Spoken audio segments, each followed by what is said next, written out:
Is Major League Rugby in trouble? They've lost 2 teams so far in this off-season. One said they're suspending operations.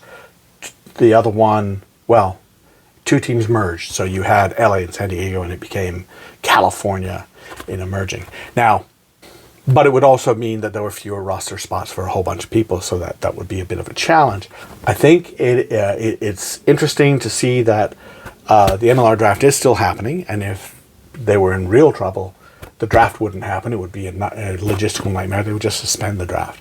So, I think that's a positive in a way that's just business as usual.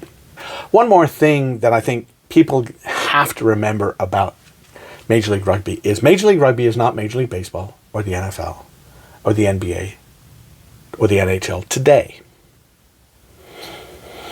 However, the comparison you can look at is that there are teams that are in trouble in those leagues. And what happens? They move. They don't sell, they don't fold, they move. Because the leagues in general are so established that you can sell a city on help us fix our financial issues, and we can move. But it's essentially folding and then opening up a new one somewhere else, right? We've seen that time and again. In the old days, many years ago, cast your mind back to sort of the 1920s for the NHL and the NFL. And I'm not as up on my NBA history, but I know my Major League Baseball history. Teams folded all the time.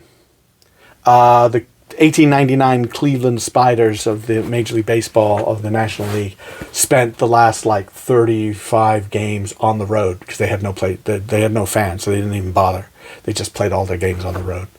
That was a long time ago, but if you look at the infancy of MLR, that's what we're talking about. Leagues in their infancy trying to establish a fan base and trying to establish a geographical home.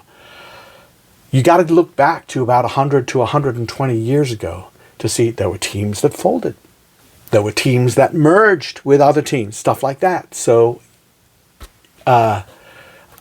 we have to be charitable about that when it happens, because I think sometimes ownership groups come in for teams and they don't know exactly what they're working on. The teams that are successful, in my opinion, now I'm not talking about successful necessarily on the field, but successful in other ways, are teams that are playing in venues that are the right size, playing in venues that are easy to get to for the fan base, and are not too expensive, and have at least a couple of players who are American players that American fans can root for. I think that, they've still got ways to go, but Anthem is successful. They do get fans. They haven't won a game in 2 years, and they get fans. And part of it is, it's the all-American team. And fans like to see that. And, it's in a city that didn't have a team, and they're going to give it some time. But you look at New England, you look at Seattle, what you're seeing are teams that are accessible. They're in the right spot. I know a lot more about Seattle because I used to live in that area. Where they play, it's super easy for anyone who doesn't live north of Seattle or in downtown Seattle. It's super easy if you live on the east side of Seattle, South King County, Pierce County, Thurston County. That's your population center. Bam, you can all go there. It's really easy to go see a game.